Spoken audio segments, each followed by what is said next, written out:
Good morning, good afternoon, and good evening, everyone. I welcome you all to the 2011th day of uninterrupted daily webinar of IFPA. Happy to see you all after a long break. Let's start our session with a silent prayer. Thank you all. Today's guest is Dr. Deepthi Anand, Assistant Professor of Department of OBG, SPET Sri Veerabhadreshwara Homeopathic Medical College and Hospital. She has a clinical experience in treating various clinical conditions like thyroid disorders, female complaints, and infertility since 15 years and presented many papers. And also, she has given more than 5 sessions in IFPH. And now, she is here to present on the topic of homeopathic management of urinary incontinence in women. We welcome you, Dr. Deepthi Anand. As you all know, that the International Forum for Promoting Homeopathy is conducting regular sessions for the last 5.5 years now. And we have different kind of sessions here. And we have doctors and eminent personalities from more than 65 countries have participated in our presentations. And almost all subjects have been discussed. Good evening, everyone. I'm really very sorry. My sincere apologies because I am late for 5 minutes. There was some unexpected personal issue. So I joined a bit late, and there was some problem with the connection also on my laptop. And also, I want to introduce myself once again. Of course, Madam did a very good introduction about me. Of course, I am associate professor in one of the colleges. I teach OBG, one of the homeopathic colleges. I teach the subject obstetrics and gynecology. That is why I prefer taking women-related problems. And also, I am happy to say that, like now from past 3 weeks, I am conducting. I'm actually distributing free notes on Instagram. I'm posting free notes on Instagram. Whoever, like the kids of any of the doctors or anybody who's studying BHMS, it is of great help for them. Okay, my schedule is on Mondays. That is usually on Monday in the mornings. I post some video about clinic or anything related to student. On Tuesday, I'll post anatomy notes. Wednesday, physiology notes. Thursday, OBG notes.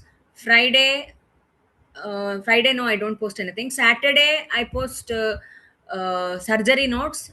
No, medicine notes. And Sunday, I post surgery notes. My Instagram ID is Homeopathic Study Circle. Homeopathy Study Circle. That is HOMOEOPATHY.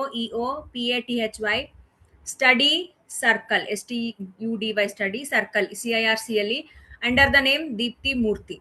So if it is of benefit to somebody, please let them know so that they can take the full benefit. It's free.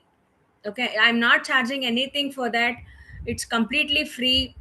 And also I'll post some good, I mean to say, some clinical content, and also some of the like organon topics, materia medica topics, how to differentiate remedies and common clinical conditions. Okay, so all these things I keep doing on my channel. So this is a new venture what I've started from past 3 weeks. So I request all of you to join, follow me on Instagram, so or even on Facebook. It is the same ID, Homeopathy Study Circle. Okay, in the end I will also post the Instagram QR code where you can, if you just click it, you can follow. Okay, like I want to help students. That is my main motto. And also from tomorrow, BHMS exams are starting in Karnataka. Rajiv Gandhi University exams are starting from tomorrow. So I, with that view, I'm also giving PDFs of MCQs and SAQs. That is like university prescribed multiple choice questions, and also short answer questions, long answer questions. Like whoever joins, they'll get the PDF. Okay. So anybody who is in need of it can definitely utilize it. I'm very happy to help. So today's problem. We'll come to today's topic. Today's topic is homeopathic approach to urinary incontinence in women. So urinary incontinence is a very common problem, especially in women who have had normal vaginal delivery. It's very common in women who have had normal delivery, and also in women who are old age. I'll tell you why. Okay, this is because we have to understand the first of all the anatomy of bladder and this one, what do you say, vagina. Okay, anatomy of bladder and also genitourinary tract, what we say. Vagina is related to bladder, that is in the front is the urinary bladder in women, and behind the bladder is the at the neck of the bladder, what we say near urethra, is the vagina, and above is the uterus.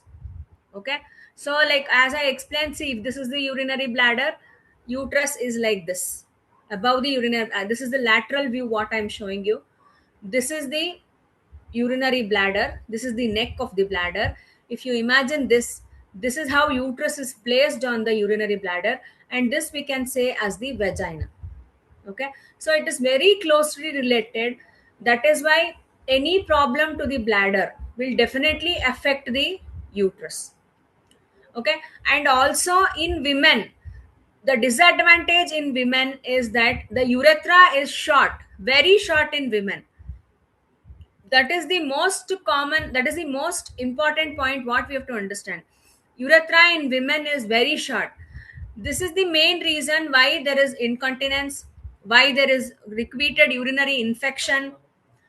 So the problem is always with women, because urinary problems are more with women because the urethra is short. Okay, so we have to understand this. And before proceeding further, we will basically understand the normal urination, what happens in normal urination. Okay, so urine is collected in the bladder every minute. Urine is collected in the bladder every minute, we know that. So kidneys are purifying urine, and urine through ureters is passing into the bladder and getting collected. So the normal capacity of urinary bladder to hold is around 750 ml, that is up to its brim. Okay, so at 500 ml we will get the first urge. At 500 ml we will get the first urge, and like we will feel like going to pass urine. But if we are stuck with some work, or that is what, we don't find a proper place, so in such cases we can hold 250 more ml.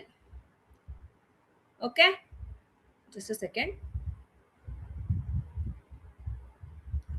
So we can hold 250 more ml of urine for a bit a longer time, till we are ready, or till we find a proper place, we can hold it.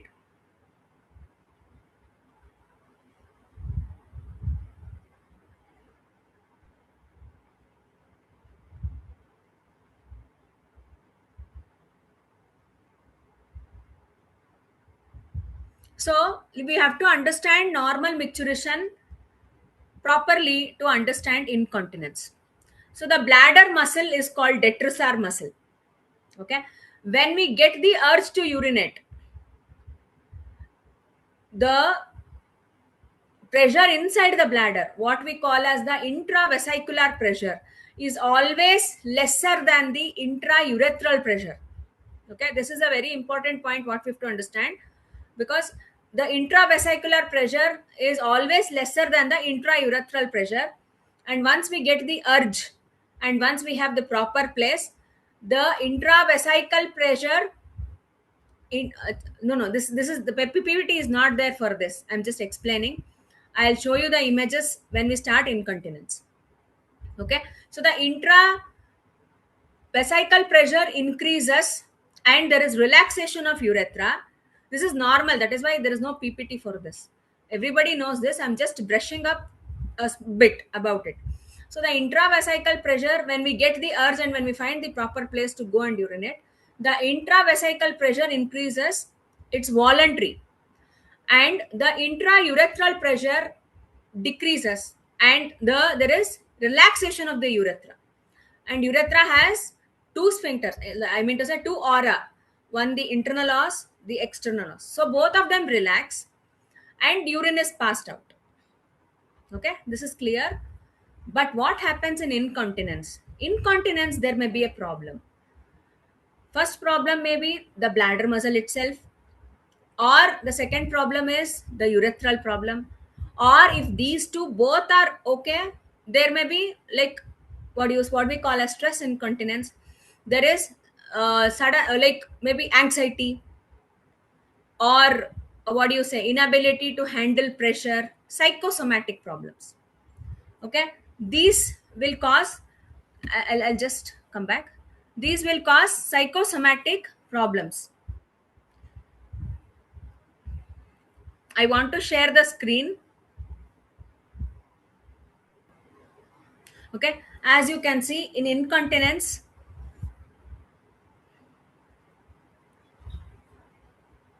see this is the logo. So there are two types of incontinence: stress incontinence and urge incontinence. Okay, stress incontinence is also called SUI, or stress urinary incontinence. Hope everybody can see. Please say yes in the chat box. Everybody can see. Yes, we can see. Okay, so the stress incontinence is usually like in women who have undergone normal delivery, as I told you. Okay, what happens in stress incontinence is there is leakage of urine when there is sudden increase in intra-abdominal pressure. Okay, here the problem is with the urethra. As I told you, there is a problem with the urethra where there is sudden increase of intra-abdominal pressure. This causes leakage of urine. What are the situations where there is sudden increase of sudden intra-abdominal pressure? Say for example, laughing, coughing, sneezing. Okay, in such cases there is leakage of urine. Okay, so this is following surgery. This is increases with the increasing age, and if there are comorbidities like diabetes, Parkinson's, or cerebrovascular accident. Okay, the anatomical changes are intrinsic sphincter dysfunction, urethral sphincter, intrinsic urethral sphincter dysfunction. Bladder base becomes flat and lies in line with the posterior wall of the proximal urethra. See, this is very important to understand, because see, usually the urethra, both the internal os and external os, both of them are inside the abdomen. Okay, but here what happens, it is slightly placed lower, descent. See, descent of the proximal urethra, there is problem with the urethra here. Okay, so intrinsic sphincter dysfunction, bladder base becomes flat. See, bladder is usually trigonal like this, as you can see here. See, in this image you can see the bladder is trigonal. In this case what happens, it becomes flat, it becomes one in line with the posterior wall of the proximal urethra. So what happens, urine easily passes out. See, if it is holding like this like a cup, it is inside. But if it becomes flat like this, there is definite chance of leakage and descent of proximal urethra. Okay, so these are the morbid anatomical changes what we see in stress urinary incontinence. The How do we diagnose stress urinary incontinence? For diagnosing any clinical condition, there has to be three criteria for diagnosis. The first one is patient profile or history. Second is examination. Third is investigation. This is a golden rule for diagnosing any case. It can be any problem, any clinical condition, not only in gynecology, obstetrics, or in medicine, pediatric surgery, anything. Okay, so first of all, it is the history. Proper relevant history is very important. Then it is the clinical examination. Then a proper appropriate investigation. So here, what are the clinical features? So we'll understand what is the patient profile. Usually the patient is parous, that is she has had kids. Okay, postmenopausal usually. Complaints date back to the last childbirth. See, I told you the main cause of urinary incontinence is childbirth. So sometimes the symptoms may be combined with frequency or urge incontinence. So we'll deal with urge incontinence later. And patient may be obese. Okay, so this is the patient profile. When you see the patient, when the patient comes to the OPD, you can make out this is the patient profile. So what are the symptoms? Escape of urine with laughing, coughing, or sneezing. Okay, escape of urine, this is very important in stress incontinence. Stress incontinence, there is no prior urge to urinate. The bladder is not full. I mean to say, prior urge to urinate is the bladder is not full. Okay, even though the bladder is half full or only 15% full, 20% full, whatever may be the thing, there is escape of urine while laughing, coughing, sneezing. That is sudden increase in intra-abdominal pressure. Okay, so the loss of urine has the following features: brief and coincide with the increased intra-abdominal pressure, IAP, unassociated with the desire to pass urine.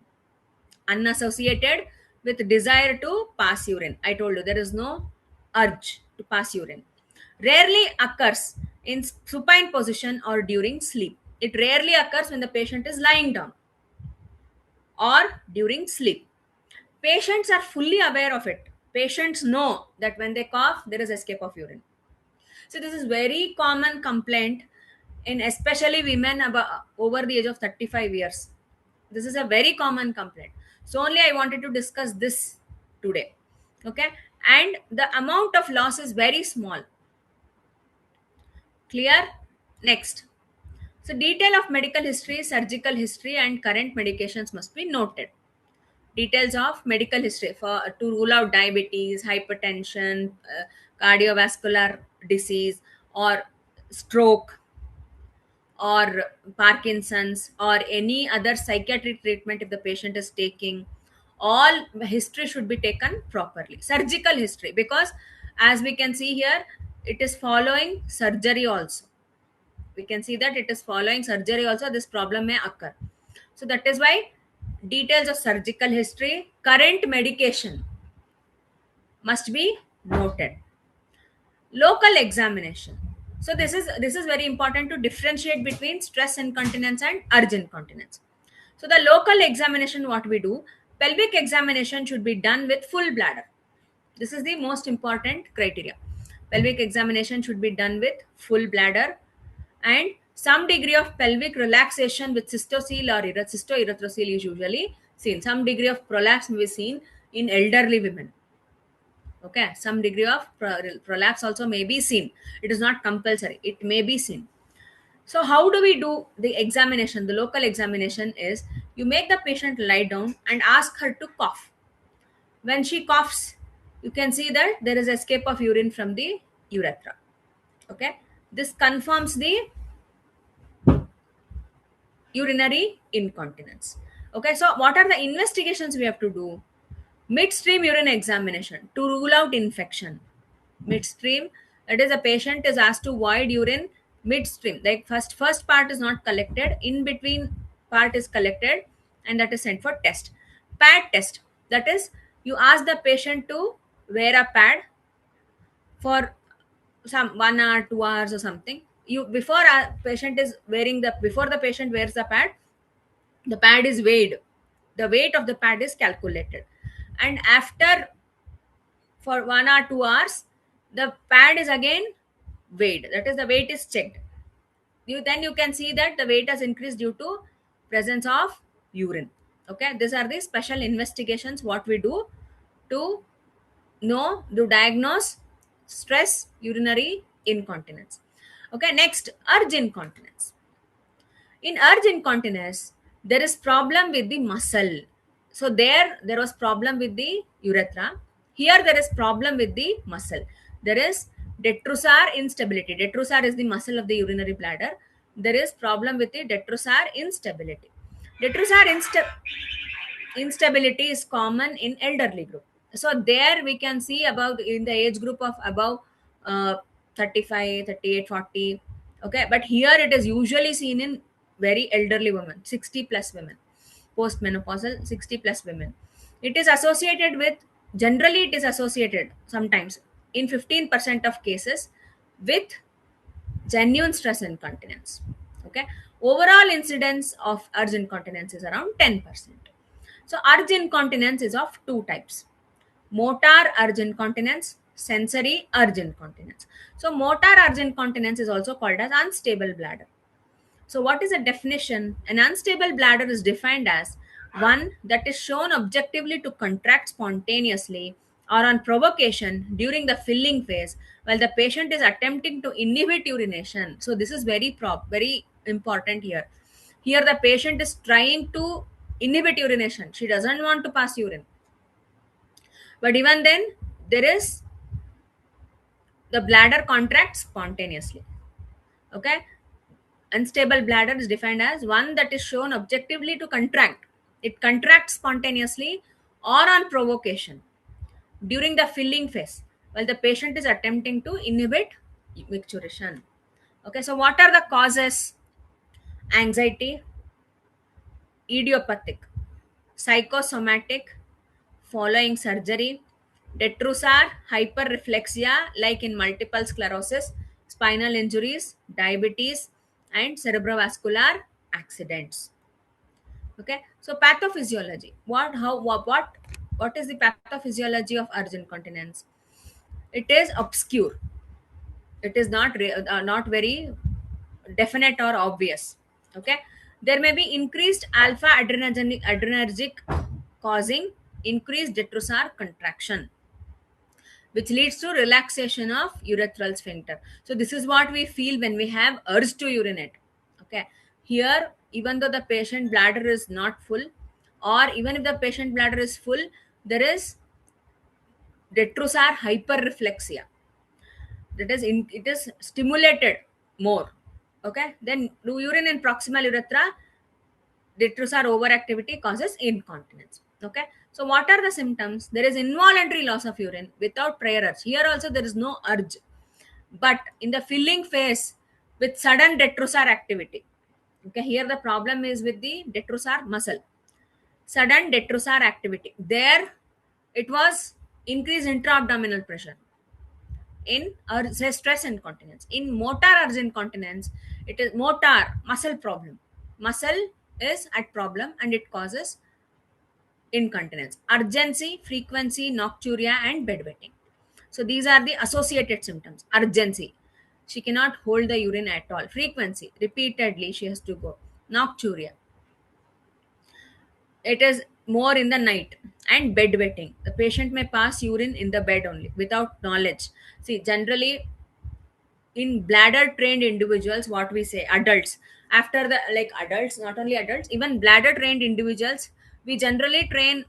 Bladder training is given generally within the 2 years of age. We all know that. As kids, all of us are given bladder training within 2 years of age. At 2 years at least, even though if we don't go to the washroom, 2-year-old babies will at least tell that they want to pass urine. Correct? So we are bladder and maximum 3 or 4 years, kids, they themselves will go to the washroom, pass urine, and come back. That is called bladder training. And you can see that even kids, even small babies, newborn babies also, they don't pass urine when they are sleeping. They pass urine as soon as they get up from sleep, right? But here there is, the patient does not know, she is bedwetting. Okay, this is the problem, because there is sudden detrusor instability. That is the main problem. That is the main reason for bedwetting. Okay, and also this is the difference between stress incontinence and urge incontinence, motor urge incontinence. In stress incontinence, patient never feels incontinence when she is sleeping, lying down, but here there is bedwetting. Okay, so what are the special investigations? Midstream urine examination to rule out infection, careful neurological examination to rule out any other nervous problem, maintenance of urinary diary. This will help the patient, like for again, they'll become like small kids. They can remember that yes, they have to go pass urine. Frequently, if they keep on going pass urine, they can avoid the embarrassment. Okay, uroflowmetry, cystometry, and cystourethropy. These are the investigations, special investigations, which will confirm the diagnosis of motor urge incontinence. Okay, next is sensory urge incontinence. In this condition, there is loss of urine with stressful activities or when bladder volume increases. Okay, in this condition, the bladder is full when the bladder volume increases. Causes cystitis infection, trigonitis, bladder neck infection, bladder stone, diverticula, neoplasia. Okay, so these are the causes. Neoplasia is bladder cancer. So these are the important causes for sensory urge incontinence. So what is the pathophysiology here? In some conditions like infection trauma, there is overstimulation of the afferent reflex of micturition. Afferent reflex, not efferent reflex. Afferent reflex is which is coming from the brain. Efferent reflex is which is going to the brain. When we feel the urge, when the bladder is full, that is efferent reflex. Afferent reflex is which is coming from the brain. Urethral funneling occurs. So, like there is sudden funneling of the urethra, which happens when there is urge. Small amount of urine dribbles out. Okay, so this is the pathophysiology. What are the symptoms? There's a strong urge to pass urine. See here, what happens in urge, sensory urge incontinence is the patient feels the urge, but she cannot control until she like within that span of time she cannot control until she goes to the bathroom. She'll pass urine. That is a problem with urge incontinence. That is sensory urge incontinence. In sensory urge incontinence, there is a strong urge to pass urine. This occurs in a stable bladder. There is no problem with the detrusor muscle. Here there is infection. Okay, here there may be other causes. Here there is no problem with the urethra also. Okay, here it can be also called as neurogenic bladder, where like there is some problem with the nerves. Afferent reflex is increased. There is no anatomic descent of urethra and bladder. Patient presents with mixed symptoms sometimes. Sometimes she may also have stress incontinence.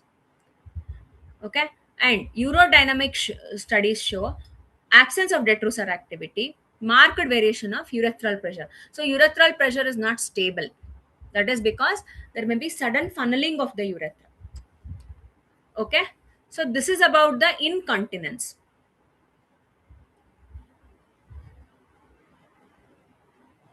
So I think this is clear.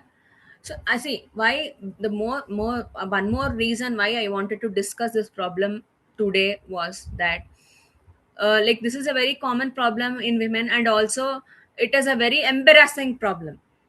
Okay, for a woman who's working, or even for a woman who's staying at home, this is a very embarrassing problem because there is wetness.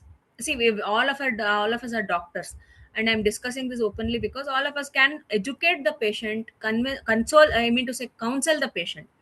Okay, it causes a very great deal of embarrassment. Like even if she's at home, she has to go to the washroom very frequently, or if she cannot, like if she is busy or something, she cannot cook properly for standing for a long time. Like there are so many problems. And in working women, like in the workplace, she cannot work peacefully because it causes social embarrassment, and it also causes problems in her day-to-day activities. Okay, and first point is that this is very common, it is embarrassing. And second point is homeopathic remedies, they act very beautifully in such cases. Okay, so we can educate the patient saying that homeopathic remedies definitely act very nicely in such remedies. So we'll see what are the rubrics from Kent report. Okay, so first of all, like I believe, I always tell, I believe that repertorization is the most important part of prescribing a remedy. I still believe that. I repertorize the case, I repertorize every case, and with a group of remedies, I definitely study materia medica before prescribing the remedy. Of course, definitely I use repertory software. It is not that I do manually, but I definitely repertorize every case. Okay, so what are the rubrics from Kent repertory? Is first of all, there is a chapter called urination. Okay, there's a chapter called urine or urination. In that, there are sub chapters. The first one is bladder. Okay, so bladder, urination, involuntary is the first rubric. Bladder, urination, involuntary. In that, the remedies are Epis, Argentum nitricum, Arsenicum, Ars iode, Belladonna, Causticum, Dulcamera, Lycopodium, Natramur, Nux moscata, Phosphorus, Sorinum, Pulsatilla, Rustox, and Staphysagrea. So these are the main three grade. I have taken only three grade remedies because it is a very huge rubric. We cannot discuss all the remedies. And the next rubric is bladder, urination, involuntary, coughing during. And there is one more rubric: bladder, urination, involuntary, laughing during. There is one more rubric: bladder, urination, involuntary, sneezing during. That is also there. Okay, so these are the major rubrics. And the most important remedies, what I would discuss today are, first of all, EPIS. Okay, EPIS, there is like we can think of EPIS in sensory urge incontinence, because in EPIS there is infection. Cystitis is very common in EPIS, and there is burning, stinging pain. That is a characteristic of EPIS mellifica, and there is like thirstlessness, and the patient is thermally hot. Okay, and also, as I told you, it can also be considered in this again in urge incontinence, because there may be also bladder stones in Apis mellifica. So there is burning urination, frequency, increased frequency, urine is scanty because she is thirstless. Apis patient is thirstless and she is thermally hot. And the general modalities include aggravation from heat, any kind of heat, closed room, covering, any kind of warmth and heat, amelioration by cold application, cold weather, cold air. This is most important. See, in EPIS, we have to remember three things, four things. First of all, there is burning and stinging pain. That is very important in EPIS mellifica. Okay. Second point is the patient is thirstless, even though the patient is thermally hot. Patient is thermally hot, patient is thirstless, there is burning, stinging pain. Very important. And fourth symptom, where we can consider, like these four symptoms have to be there too if you want to prescribe Apis mellifica. Fourth symptom is always better by cold application.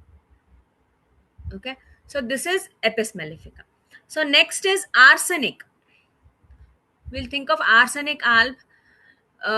And also I want to tell you, Apis mellifica is left-sided remedy. Arsenicum alb is right-sided remedy. You can go and check in repertory. Generalities, side affinity, side like side. Generalities, side, right, left. There are remedies. Okay. So next, arsenicum alb. Again, there is burning in arsenicum alb, but arsenicum alb burning is better by hot application. Okay, that is how we differentiate Apis mellifica and arsenicum alb. Arsenicum alb is right-sided remedy, and arsenicum alb is chilly. But you cannot say arsenicum alb is thirstless or thirsty, because arsenicum alb drinks water always in sips. Okay, even if like they don't never take large gulps of water. Okay, so arsenic alb. This is how we differentiate arsenic alb and Apis mellifica. So what are the points in arsenicum alb? First is burning. Burning better by hot application. Arsenic alb. Second, the patient is chilly, wants to cover. Third is patient is thirsty for very small sips of water.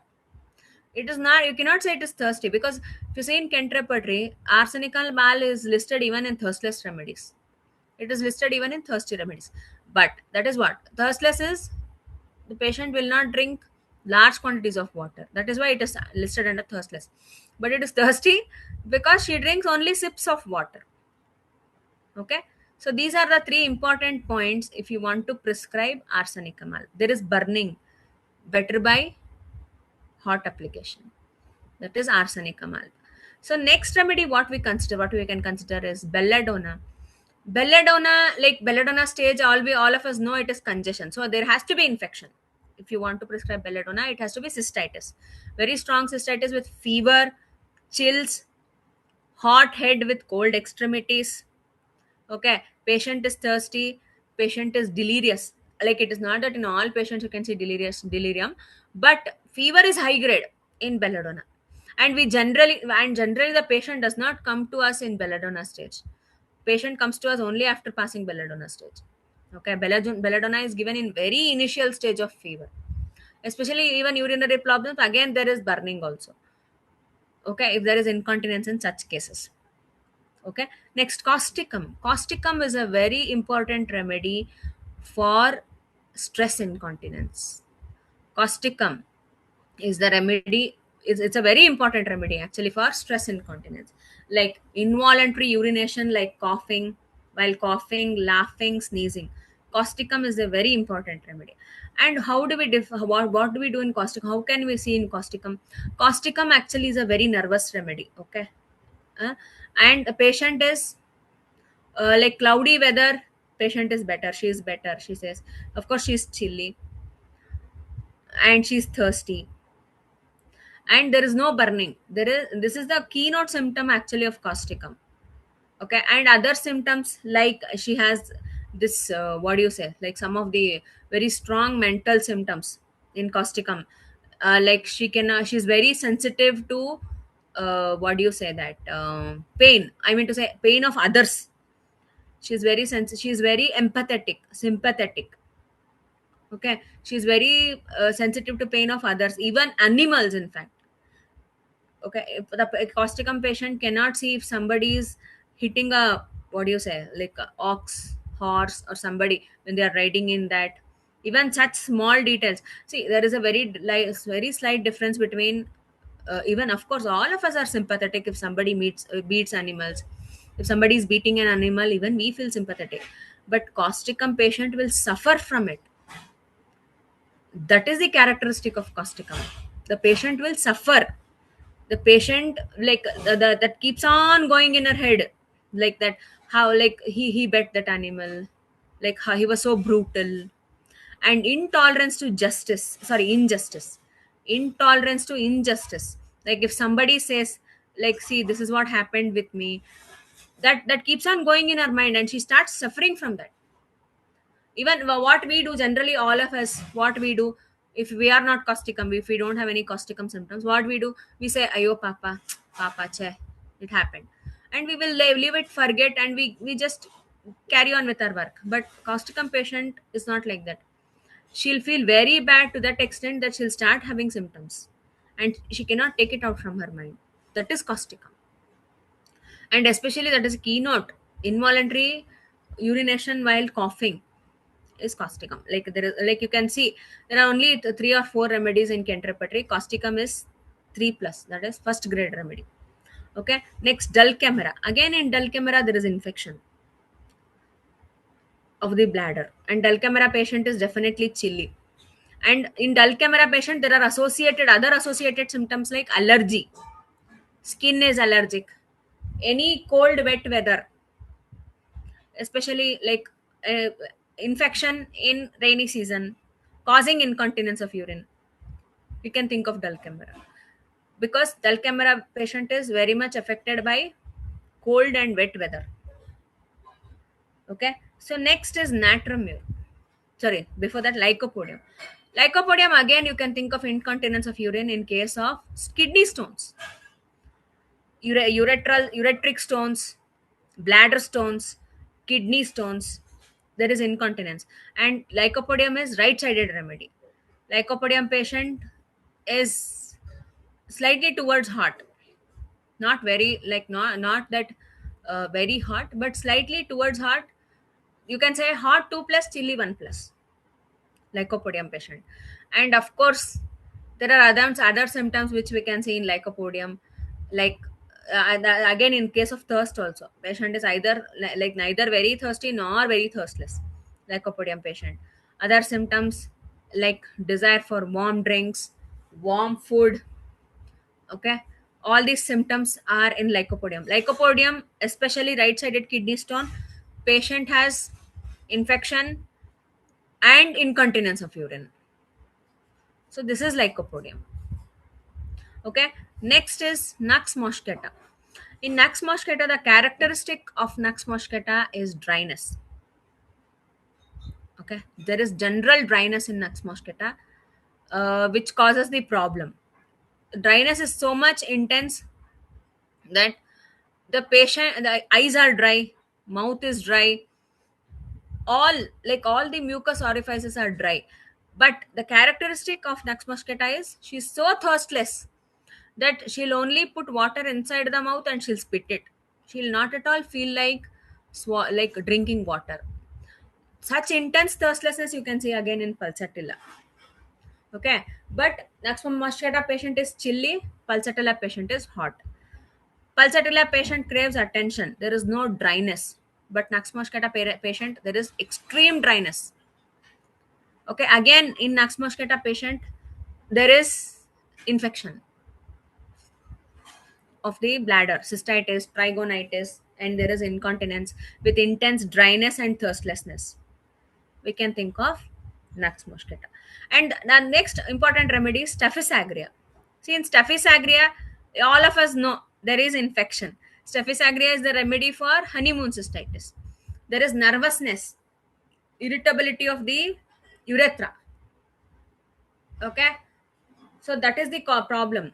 Cystitis in young women who have infection in the bladder is Staphylococcus aureus. There is also burning pain during urination. Okay, very nervous, she's chilly, she's thirsty, Staphylococcus aureus patient.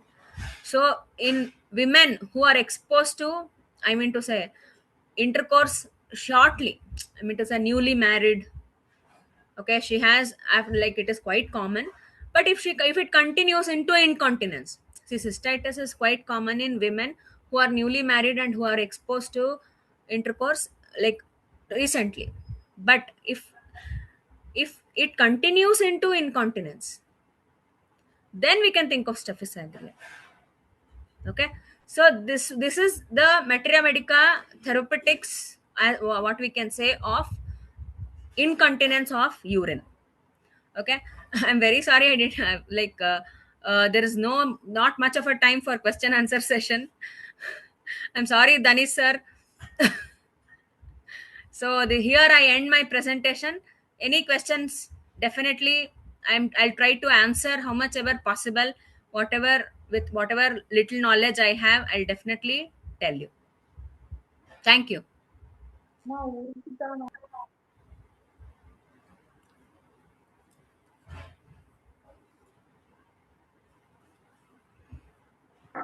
Thank you, doctor. Thank you for your wonderful session.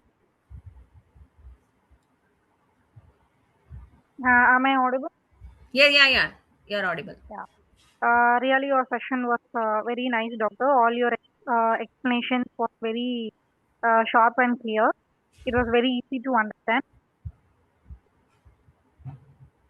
Thank you. Doctors, if you are having anything to share or you want to ask anything, you can turn on your mic and you can ask.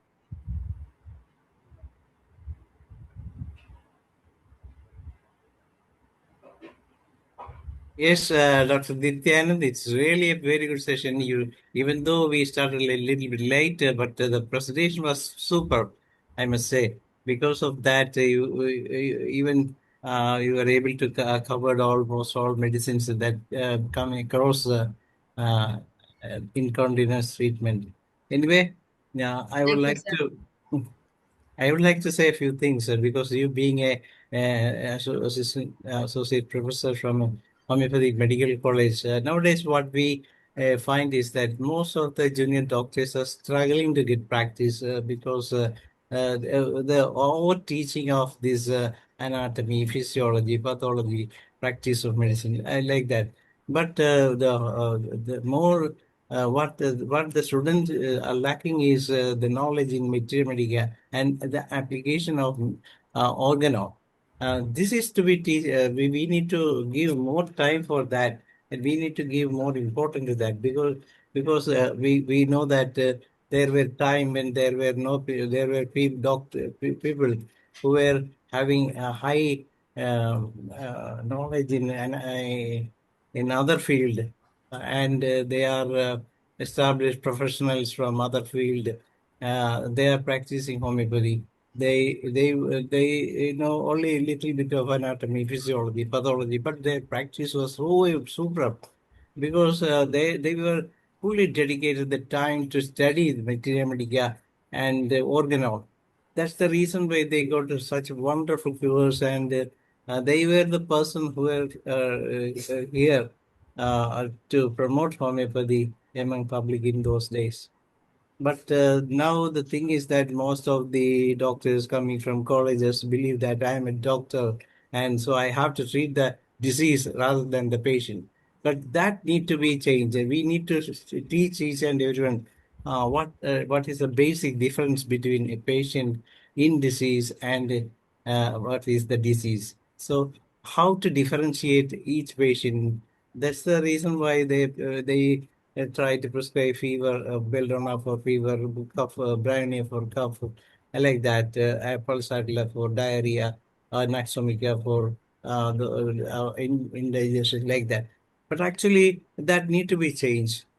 So it is what I would like to suggest to you too is that instead of giving note on different those subjects, you just give more notes on this materia medica, these case taking, and then organ on how to connect these three. So that is the thing you need to publish, because that all other thing they can get from even Google. They can say, for example, if you have headache, migraine, then you can just search Google and find what are the symptoms and how it can be managed.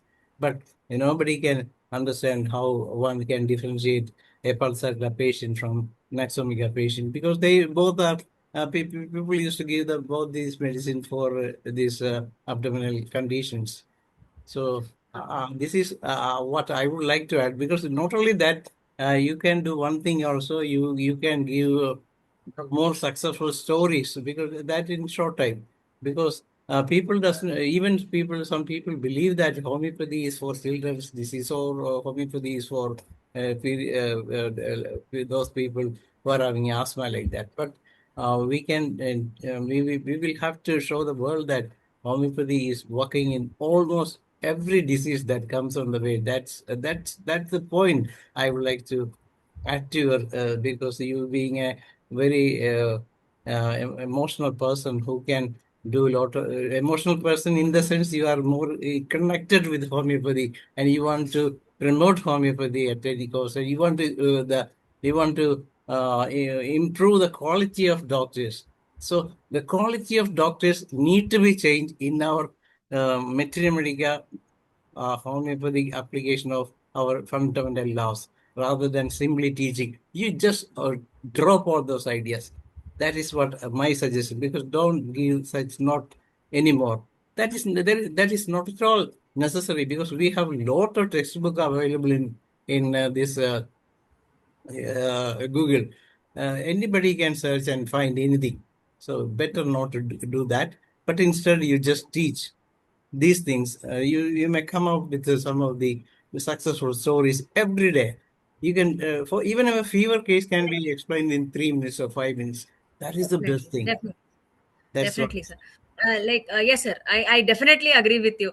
Nowadays, like even my students, I tell you, like I'm very. Sometimes I get disappointed because they just want the BHMS degree and they don't want to practice homeopathy. Many Yes, of them. yes, I yes. really feel bad because I always try to motivate the students. Okay, I keep telling them, see, doing general practice is very easy. That is why they choose that. The medicines are fixed. That is why they do it. But I don't say like, but practicing homeopathy is so difficult. First point. And our master, the founder of homeopathy, Dr. Samuel Hahnemann, he was 1,000 years ahead of his times. What he has found, I really feel what he has found, we are still not able to understand the principles what he has found. Okay, he says like it is beyond nanotechnology. We still don't have the devices. We still don't have the science and technology. We still don't have the science and technology to understand the science of homeopathy. That is why most people say that homeopathy is a myth. See, just because I cannot understand English, I cannot say English is not good. Exactly. Just Yes. because I don't know something, I cannot say it is not good. It is like we say no, sour grapes. Grapes are Yes. sour because we cannot reach it. Yes. Yes. Yes. Homeopathy, Anyway, doctor, we would like to arrange it. There were a lot of discussion going on in this platform about the this need of continuing education. yes, sir. So Sir, what we'll do, one thing that is so a I bridge. have an That sorry. means the thing is that there are a lot of discussion on bridge, how to bridge these two Yes, sir. Yes, doctors sir. into a Uh-huh. good quality doctors. Yes. So hope I shall arrange a session in which Yes, sir. Like I you have an can idea. Sorry to interrupt you, you can interrupt you. you can also participate in that Yes, discussion, sir. and we Yes, can have a definitely, sir. big day for that. Uh, Definitely, sir. okay. Like actually, I'm not able to give you more sessions. I'm very much Um, interested in giving you more sessions, but because of lack no, of time, and no, I'm actually I'm no, very small. no, Like no. compared to doctors and experience in this platform, I'm very small. I'm very much inexperienced. But we I can don't have have discussion. We can have this kind of discussion to promote homeopathy and definitely, how we can improve the quality of these things like that. definitely, definitely. Now we can. I am inviting. We can invite Dr. Ambaresh sir to say vote of thanks to the session. Okay, sir. Definitely. We'll again meet. Thank you, Dr. Dhaneji. Everyone, namaskar. Congratulations, Dr. Dipti Anand, madam. Very good. Describe the urinary problem, urethra problem, involuntary urination, during laughing, sneezing, coughing, a lot of medicine. But arsenic or an apis, describe the arsenic and apis. Very good selection. And belladonna. Belladonna, the accusatum hyalum is a very good remedy. So belladonna bud. Belladonna is a bud. It's arsenic album. Arsenic is a hot application, emulsion, or apis is a cold application, emulsion. Belladonna bud burning. B say burning, I say inflammation, R say red, D say delirium. So belladonna and high fever. So belladonna is the suitability. So very, very thanks, Dr. Dipti Anand. Thank And you, sir. treatment, pathological angle treatment. Pathological belladonna and apis, yeah, symptomological angle treatment. So very, very thanks. Behalf of ISPS, whole team, very, very thanks. Thank you. Ghar Ghar Homeopathy, Ghar Ghar Homeopathy. Thank you, doctor. Thank Thank you, you thank all. you. It's time, and we can wind up the session. And I Okay. like to hand over the session to the next moderator. Okay, before that, tomorrow we will have a session from Dr. B.R. Bindu, Associate Professor, uh, and she will be talking about neurological problem with third part, and she will be presenting her some of the best cases also. Case presentation is what is going to happen tomorrow. Sir, I want to add a one small thing, sir. Dani sir is doing a very great job. conducting continued homeopathic medical education every day. So I am like, this is, today is 2011th program.